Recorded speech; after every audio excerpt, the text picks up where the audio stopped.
Inupuan yan ng mga congressman. 2 buwang inupuan yan ng mga complainant ngayon sa Senado. Kung ang interpretasyon nila ng immediately, yung salitang immediately talaga nandun ay lumampas pa ng 2 buwan dahil hanggang ngayon di pa nila nire-refer. Sa katunayan, yung 3 impeachment complaint na bahagi ang bayan muna na nag-file ay in-archive na lamang at hindi pa rin nire-refer.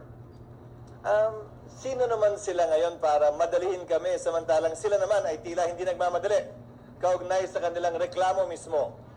Dagdag pa, gaya ng sinabi ko, hindi namin pwedeng ma-refer na yan at ma-convene yung court nang walang sesyon ng Senado. Sir, pero i-refer namin yun sa aming mga legal teams para makonsidera yung kanilang mga suggestion. last na lang, sir. Kasama doon sa kanilang opposition paper, yung gamitin nyo na lang daw yung na-approve at na-publish na impeachment rules ng 19 Congress. Pwede naman talaga namin gamitin yun at